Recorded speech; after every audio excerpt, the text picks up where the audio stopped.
समय बदलता है, समय के साथ मांग और जरूरत दोनों बदलती है। जैसे जैसे वक्त बदलता है, समय बदलता है, इंसान अपनी जरूरत और अपनी इच्छाओं के अनुसार हर चीजों को बदल देता है। चाहे वो कोई भी चीजें हो, चाहे बिजनेस हो, चाहे रहने की चीजें हो, चाहे वो रोटी कपड़ा मकान जो कुछ भी हो, हर चीजों को बदल देता है। ये इंसान की फितरत है, बदलाव इंसान के खून में बहती है। दोस्तों नमस्कार, मैं Tuveshwar Singh, independent business consultant, Bharat की नंबर 1 आरईसी मेंबर। दोस्तों आज आप सब लोगों को मैं एक कमाल की टॉपिक के ऊपर बात करूंगा जिसका मुख्य शब्द है वह है बदलाव। आखिर ये बदलाव शब्द कहां से आए? दोस्तों बदलाव एक ऐसा चीज है जो वक्त के साथ होते रहते हैं। आपने सुना होगा कि कभी सतयुग हुआ करता था, फिर त्रेतायुग, फिर द्वापर युग, फिर कलयुग। आपने तो सुना होगा सुबह, दोपहर और शाम, ये हर समय बदलते रहता है। दोस्तों जो समय के साथ जो नहीं बदलता है उसे दुनिया से भुला चुकी होती है। दोस्तों समय के साथ बदलाव बहुत जरूरी है। आपने कई बार आपने सुना होगा, कई बार आपने देखा होगा। दोस्तों हमारी जरूरत सुबह में कुछ और होती है, दोपहर में कुछ और होता है और शाम को कुछ और होती है, रात को कुछ और होता है। यानी कि जैसे जैसे हमारी जिंदगी में समय गुजरता है वैसे वैसे जरूरत भी बदलती है। तो दोस्तों आज इसी बदलाव के दौर पे हम बात करेंगे। अगर आप बिजनेस ओनर हैं तो इस वीडियो को लास्ट तक देखिएगा कि क्योंकि आपके लिए खास है दोस्तों, क्योंकि आज बिजनेस करने की तरीका भी बदल गई है, तो तरीका सभी बदल गया। आज इन सभी बदलाव के ऊपर बात करेंगे कि आज आपके इस बदलाव के दौर में आपको क्या क्या बदलना है, आपके बिजनेस को ग्रोथ करने में, आपके बिजनेस को नेक्स्ट लेवल तक ले जाने के लिए, आपके टारगेट, आपके गोल को अचीव करने के लिए आपको क्या क्या करना पड़ेगा, अपने बिजनेस को ग्लोबल बिजनेस बनाने के लिए कौन सी टेक्नोलॉजी की जरूरत होगी, तमाम चीजों पर बात करेंगे। बदलाव आपके लिए क्यों जरूरी है। अगर आप स्टूडेंट हैं तो इस वीडियो को लास्ट तक देखिएगा। आप किसी भी सेक्टर से हैं, आप किसी भी जगह पे काम करते हैं, हर लोगों के लिए वीडियो है दोस्तों, क्योंकि समय सबके लिए बराबर होती है। वो 24 घंटा, चाहे वो अमीर है चाहे गरीब है। लेकिन दोस्तों इस समय के साथ हमें क्या बदलना चाहिए, आज इस बदलाव के दौर में हम बात करेंगे। दोस्तों जैसे कि आपने देखा होगा, मैंने कई बार आपने लोगों से, बुजुर्गों से ये कहावत सुना होगा कि धीरज रख, हौसला रख, वक्त बदलता है, समय बदलता है। आज दुख है तो एक दिन सुख भी आएगा। दोस्तों इसीलिए कहते हैं कि दोस्तों दुख के पल में रोना क्यों और सुख के पल में इतराना क्यों। दोस्तों वक्त हमेशा लोगों को सीख देके जाती है। जो वक्त के साथ नहीं बदलता है, जो समय के साथ नहीं बदलता है, समय उसे बदल देता है और पूरी दुनिया की नक्शा से उसे भी मिटा देता है। दोस्तों इसीलिए कहते हैं कि समय के साथ चलना सीखिए। जिन जिन लोगों ने समय के साथ चलना सीखा, जिन जिन लोगों ने समय के साथ चला है, आज वही सक्सेसफुल हुआ है। आज दोस्तों इसी बदलाव की कड़ी में हम कुछ आपको रियल चीजें बताऊंगा, कुछ इंडस्ट्री की ऐसी सच्चाई बताऊंगा जो समय के साथ कैसे बदला। तो दोस्तों आप सारे लोग इस वीडियो को लास्ट तक देखिएगा। अगर आप हमारे चैनल में अगर पहली बार है तो हमारे चैनल को सब्सक्राइब जरूर कर दीजिएगा, लाइक बटन दबाना ना भूलिएगा और बेल बटन में घंटी को दबाना नहीं भूलिएगा। तो चलिए दोस्तों आगे देखते हैं बदलाव क्यों जरूरी है। तो दोस्तों अगर आपको विश्वास नहीं है कि समय के साथ अगर आप नहीं बदलेंगे तो दुनिया आपको दुनिया से कैसे भूल जाएगी। अगर विश्वास नहीं है तो देख लीजिए इस इंडस्ट्री में। सबसे पहले दोस्तों मैं बात करने वाला हूं फर्नीचर इंडस्ट्री की। दोस्तों फर्नीचर इंडस्ट्री वो इंडस्ट्री है जो शुरुआती दौर में, एक जमाने में ऐसा था जब फर्नीचर, चाहे ऑफिस की फर्नीचर हो, चाहे घर की फर्नीचर हो, चाहे किसी भी जगह की फर्नीचर हो, दोस्तों ज्यादातर फर्नीचर लकड़ियों से बनाते थे। यानी कि चाहे घर की कुर्सी हो, टेबल हो, पलंग हो या किसी भी तरह की हमारे घर की सजो सामान हो, वो ज्यादातर लकड़ियों से बना करते थे। क्योंकि दोस्तों जंगल था और लकड़ी बड़ी आसानी से मिल जाते थे। लेकिन दोस्तों फर्नीचर दौर बहुत अच्छी चली, ये लकड़ी की फर्नीचर बहुत अच्छा चला और आज भी चल रहा है, ऐसा बात नहीं है। समय के साथ बदलता है, क्योंकि दोस्तों ये फर्नीचर इंडस्ट्री में जब लकड़ी की एंट्री हुई तब धीरे धीरे जंगल कटने लगे तो सरकार की इसके नजर आने लगी, कानून इसके ऊपर कई सारे शिकंजे कसने लगा, कई सारे नियम कानून बनाने लगा, जिसकी वजह से लकड़ी में नियम बनने की वजह से जंगल की घटती, लकड़ियों की कटती चीजों को देखते हुए अब धीरे धीरे इस इंडस्ट्री ने अपने प्रोडक्ट को, अपने फर्नीचर इंडस्ट्री को धीरे धीरे लोहा में यानी कि स्टील में शिफ्ट करने लगा। तब लोग कहते थे कि यार कौन लोहे की फर्नीचर लगवाएगा।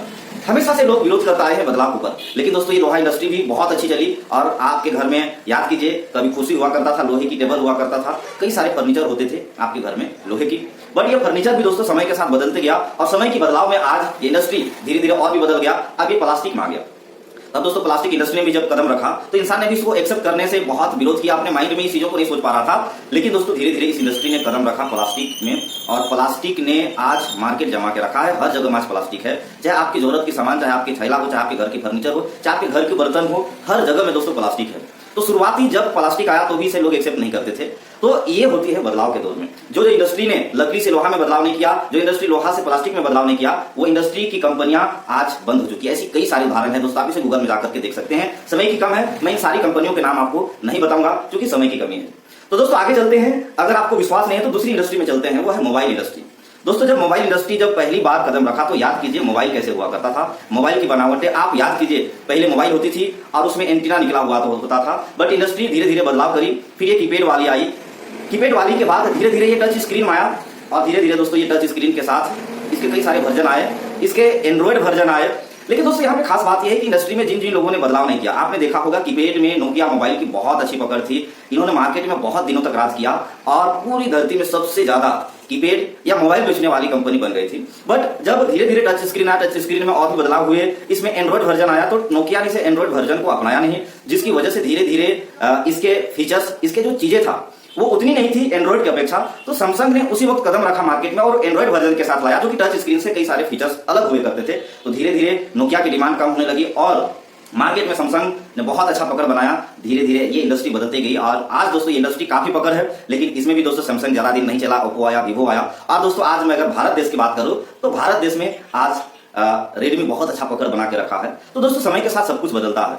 तो दोस्तों बदलाव किसी दौर में मैं नेक्स्ट इंडस्ट्री की बात करूंगा, वो है ऑटोमोबाइल इंडस्ट्री। दोस्तों याद कीजिए पहले जब इंजन की शुरुआत हुई तो भाप वाली इंजन होता था, कोयले की इंजन होती थी। आपने ट्रेन को याद कीजिए कि वो इंजन कैसा होता था, आप ट्रक को याद कीजिए आज से 30 साल 40 साल 50 साल पहले की इंजन कैसे हुआ करता था। दोस्तों ये समय के साथ सब कुछ बदला और बदल भी रहा। धीरे धीरे भाप इंजन से डीजल इंजन बना, डीजल इंजन से पेट्रोल इंजन बना, इलेक्ट्रॉनिक इंजन की आज इलेक्ट्रॉनिक कार बाइक्स की बहुत ज्यादा डिमांड है और ये आज धीरे धीरे इसमें कई सारी चीजें हुई। सीएनजी गैस से चलने वाली इंजन आए, आज सोलर एनर्जी से चलने वाले इंजन आ रहे हैं। दोस्तों इसमें कई सारी बदलाव हो रहा है। BS3, BS4, BS5, अब BS6 चल रहा है इंजन में। तो हमेशा बदलाव होते आया है। याद कीजिए पहले आप ट्रक को लोग घुमा करके स्टार्ट करते थे, उसमें हैंडल होता था, बाइक में किक होती थी, बट आज सेल्फ है दोस्तों। सेल्फ के साथ आज कई सारी फीचर्स आ गए। तो बदलता है। आज क्या लगता है कि आज कोई भी इंसान किक मारने वाले बाइक को ले सकता है? बिल्कुल नहीं लेगा दोस्तों, आज उसे सेल्फ वाली चाहिए। तो दोस्तों समय के साथ सब बदलता है, जो जो नहीं बदलता है वो मार्केट से गायब हो जाता है। तो दोस्तों मैं इसमें एक बातें ऐड करूंगा मोबाइल इंडस्ट्री में। आपने देखा होगा कि नोकिया आज मार्केट से गायब हो गया। ऑटोमोबाइल मार्केट देख लीजिए। अगर मैं इस इंजन वाली इंडस्ट्री की बात करूं तो एम्बेसडर कार एक जमाने में प्रधानमंत्री तक चला करते थे, बड़े बड़े सेलिब्रिटी, बड़े बड़े नेता, बड़े बड़े अमीर और रईस लोग चलते थे एम्बेसडर कार में। इसकी क्वालिटी में कोई भी कमी नहीं था, इसको सबसे ज्यादा सुरक्षित माना जाता था कार की दुनिया पे। लेकिन दोस्तों ये कार की इंडस्ट्री में एम्बेसडर कार आज कहां पीछे छूट गया, आज इसकी कल पुर्जे भी नहीं मिल पाते हैं, ये कार भी नहीं मिल पाती है दोस्तों। तो चूंकि इन्होंने समय के साथ बदलाव नहीं किया। आपने राजदूत बाइक का नाम आपने सुना होगा, ये बहुत मजबूत था, इतनी मजबूत की दीवार को अगर आप टक्कर मार देते तो दीवार की दरारें हो जाती, बट इस बाइक में किसी तरह की नुकसान नहीं होता, ऐसी मजबूत था। हमारे गांव में, हमारे खानदान में भी लोगों की बाइक था राजदूत। हमारे खानदानी दादाजी हुआ करते थे जो कि मास्टर थे, इन्होंने बाइक रखा था राजदूत। उस जमाने पे मैं आज से तकरीबन 20 से 25 साल पहले की बात कर रहा हूं दोस्तों, उस समय राजदूत की चलती थी। इसी दौर में इन्होंने बदलाव नहीं किया, मार्केट से गायब हो गया दोस्तों। तो ये बदलाव बहुत जरूरी है दोस्तों। आगे मैं बात करने वाला हूं इस बदलाव के दौर में फिल्म इंडस्ट्री की। जब फिल्म इंडस्ट्री ने कदम रखा तो फिल्म इंडस्ट्री शुरुआत में कैसा था दोस्तों, वो पर्दे में दिखाया करते थे, हॉल होती थी, वहां पे नाटक के दौर में दिखाते थे अपनी कलाकृति। धीरे धीरे ये इंडस्ट्री बदलते गया, लोगों की डेवलपमेंट हुई, लोगों ने इसके ऊपर कई सारे आविष्कार किया दोस्तों। ये पर्दे में जो चलती थी ये धीरे धीरे नाटक के रूप से इसको रिकॉर्ड लोग करने लगा। रिकॉर्ड करने के लिए उस समय रंगीन कैमरा नहीं हुआ करता था, उस समय सादा कैमरा होता था जिसको ब्लैक एंड व्हाइट स्क्रीन बोलते थे। तो दोस्तों सबसे पहले ब्लैक एंड व्हाइट स्क्रीन में आया, ये बहुत दिनों तक चला, इसके ऊपर कई सारी फिल्मों बना, कई सारी फोटो भी आए।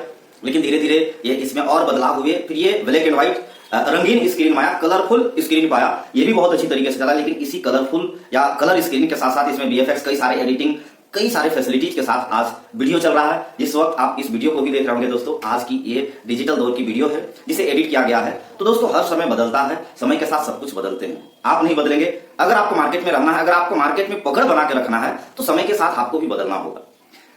आगे मैं बात करूंगा दोस्तों, बहुत सारी ऐसी इंडस्ट्री है लेकिन समय की कम है, जिसकी वजह से आज मैं इतनी ही इंडस्ट्री के बारे में बताऊंगा। शायद अगर आप समझ ही गए होंगे कि बदलाव कितनी जरूरी है। इसी बदलाव के दौर में आज मैं बात करने वाला हूं हमारे देश की वो इंडस्ट्री जिसकी वजह से देश की रीढ़ की हड्डी कहा जाता है, जिस इंडस्ट्री को हम कहते हैं एजुकेशन इंडस्ट्री। शिक्षा एक ऐसा चीज है जो सालों पीछे भी चलती थी। याद कीजिए आप नहीं थे तो भी शिक्षा हुआ करता था, और आप नहीं रहेंगे तो भी शिक्षा चलेगी। शिक्षा वही रहेगी, नॉलेज वही रहेगा, लेकिन नॉलेज लेने और देने के तरीके बदल जाएंगे। याद कीजिए एक समय गुरुकुल हुआ करता था, जब जंगलों में पढ़ाए जाते थे, पेड़ के नीचे पढ़ाए जाते थे। फिर ये धीरे धीरे जो गुरु होते थे वो कुटिया बनाने लगे, फिर आश्रम में इसकी होने लगी, धीरे धीरे बदलते लगा, बिल्डिंग्स बनने लगे। याद कीजिए जब आप पढ़ाई करते थे पुराने, आज से तकरीबन 25 से 26 साल पहले, तो आपके पास लिखने के लिए स्लेट होता था, खली होते थे, आप उसे में लिखते थे मिटा मिटा करके। फिर धीरे धीरे पेंसिल आई, कॉपी आया, पेन आया, कई सारे बदलाव हुए। फिर ब्लैक बोर्ड बनने लगा, ब्लैक बोर्ड के साथ साथ व्हाइट बोर्ड आया, और आज दौर है दोस्तों डिजिटल बोर्ड। यानी कि आज आपको ना तो मार्कर की जरूरत है, ना तो आपको पेंसिल की जरूरत है टीचर्स को खासकर पढ़ाने के लिए। तो बदलते दौर पे, लेकिन दोस्तों ये सारी चीजें तो बदला, लेकिन शिक्षा आज वही पढ़ाया जा रहा है जो 20वीं सदी में था। क्योंकि दोस्तों ये 21वीं सदी है, लेकिन दुर्भाग्य हमारे देश की है, हमारे शिक्षा विभाग की है, इसमें बहुत सारी बदलाव नहीं हुआ। ये बदलाव क्यों नहीं हो रहे हैं ये मैं भी नहीं कर सकता हूं, बट ये बदलाव बहुत जरूरी है दोस्तों।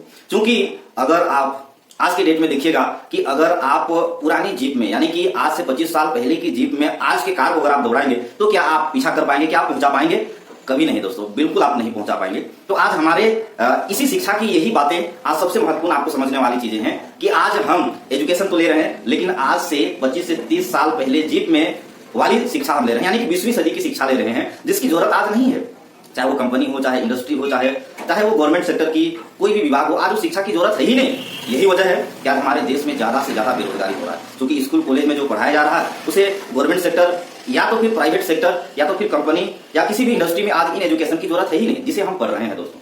आज हमें जरूरत है 21st सेंचुरी स्किल की। अपने एजुकेशन को, हमें अपने शिक्षा की पद्धति को अगर नेक्स्ट लेवल तक लेके जाना है तो शिक्षा को भी समय के साथ चलना होगा। हमारी जो पढ़ाई है, हमारी जो पढ़ने की तरीका है, हमारी जो स्किल है, इसको समय के साथ लेके चलना पड़ेगा। तो दोस्तों आज इसमें बदलाव की कई सारी जरूरत है, ये इसके लिए कई सारे एक्सपर्ट बैठे हुए हैं। तो दोस्तों आज इसी बदलाव की दौर में मैं आज बात करने वाला हूं। अगर आपके घर में बच्चे हैं और आपके घर में पढ़ने वाले हैं तो आपके लिए बहुत बड़ी गुड न्यूज है। इसी बदलाव के दौर में बड़ा बिजनेस ने बीबी जूनियर के नाम से, यानी कि बड़ा बिजनेस जूनियर के नाम से नर्सरी से लेकर के 12वीं क्लास तक के बच्चों को पढ़ाई के लिए एक नया तरकीब लेकर आया है। और ये पढ़ाई है दोस्तों मोबाइल पे, ये कई तरीके की वर्जन में चलेगा। आता के बीबी जूनियर क्या है? बताओ बताओ बताओ बता दो। Are you really ready? Introducing the BB junior, बड़ा बिजनेस जूनियर। एग्जाम के साथ भी से शुरू करेंगे हम। ऐप पे जाने के बाद आप सिलेक्ट कर लो कि आप सीबीएसई से हो या आईसीएसई से हो। पर कुछ लोग कहेंगे कि ना मैं सीबीएसई से हूं ना मैं आईसीएसई से हूं, तो आप टेंशन मत लीजिए। आप कौन से बोर्ड से हैं? वो बोलेगा मैं आंध्रा बोर्ड से हूं, मैं पंजाब बोर्ड से हूं, मैं गुजरात बोर्ड से हूं, मैं राजस्थान बोर्ड से हूं, मैं तमिलनाडु से हूं, महाराष्ट्र से हूं, कर्नाटक से हूं, केरला से हूं, तेलंगाना से हूं, मैं नेपाल से हूं। आप देश के किसी भी बोर्ड से आते हैं, 15 स्टेट बोर्ड का कंटेंट हम अपनी ऐप में डाल चुके हैं।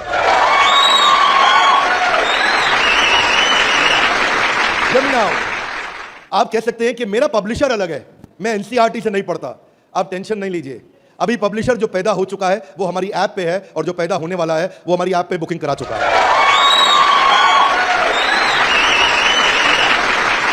मैं सारे व्यूअर्स को कैमरा में बता दूं, हम बड़ा बिजनेस जूनियर लेके आए हैं और हमारी आदत है next new better. Come on, क्या एक नंबर 1 न्यूज चैनल का सीईओ हमारे ऑफिस आया था। देश का नंबर 1 न्यूज चैनल है, अच्छा न्यूज चैनल है। आज तक उनके सीईओ साहब जब हमारे ऑफिस में आए तो इंसिडेंट आप भी सुन रहे होंगे राहुल जी, इंसिडेंट आपका मैं बता रहा हूं। आप कहते हैं कि मैं आज तक को हमेशा नंबर 1 पे रखा है, आज तक को हमेशा नंबर 1 चैनल बनाया हमने। तो मैंने बोला हमें नंबर 1 नहीं रहना है। बोले मतलब? हमारी आदत है दी ओनली वन, जिस समय हम आएंगे बाजार हिला देंगे। कोई सा भी बोर्ड और कोई सा भी सब्जेक्ट और कोई सी भी क्लास आके सिलेक्ट करिए, पढ़ना शुरू करिए। फन क्विजेज हैं, ड्रैग एंड ड्रॉप। बच्चा पढ़ रहा है, पढ़ते पढ़ते वो गेम खेलने लगेगा उसमें। और कहां खेलेगा गेम? अब उसे गेम खेलने के लिए पबजी पे नहीं जाना पड़ेगा। अगर खेलते रहे पबजी तो जिंदगी भर बेचनी पड़ेगी। बीच में गेम चलेंगी ड्रैग एंड ड्रॉप, वहीं से ड्रैग किया और वहीं ड्रॉप किया, वहीं ऐसे गेम चलेगी मैच द फॉलोइंग की। इसके बाद मैच द कॉलम्स। इतना ही नहीं, प्रैक्टिस सेशन टाइम लिमिट के साथ 20 सेकंड का, टिक टिक 1, टिक टिक 2, टिक टिक 3, वीडियो खत्म होने का 10,000 तरह की इंटरैक्टिव गेम्स रखी हमने अपनी ऐप में। अब क्या सोच के आए थे? अभी रुको थोड़ी देर, अभी रुको जरा, अभी रुको। अभी क्या होगा देखना। Hear me now, 3D 4D audio visual experience होगा। मेंढक को दिखाने का तरीका भी बदल जाएगा। और तो और 3000 किताबें हमने सारे बोर्ड्स की लेकर के ऑनलाइन स्टडी मटेरियल बना दिया, पूरी एनसीईआरटी। कुछ स्कूल होंगे जो एनसीईआरटी नहीं रखते अपने पास, वो पब्लिशर की किताब रखते हैं, पर उसकी रेफरेंस के लिए एनसीईआरटी का ई बुक वर्जन पूरा साथ साथ रहेगा उसके सिलेबस पे। फिर कुछ लोग पूछेंगे कि मेरे बच्चे का कोई सवाल आएगा तो क्या करेंगे? आप क्या सवाल का जवाब दोगे? उसके लिए हम लेके आए आस्क अ डाउट फीचर। जैसे सवाल आया वही डाउट पूछो, वही आंसर आया। अगर उस सवाल का जवाब नहीं भी है तो नया प्रश्न रिकॉर्ड होगा और जवाब क्रिएट होकर वापस आएगा, चाहे वो रेगुलर क्वेश्चन हो या नया क्वेश्चन हो, हर सवाल का जवाब दिया जाएगा। जनाब, ये बड़ा बिजनेस है।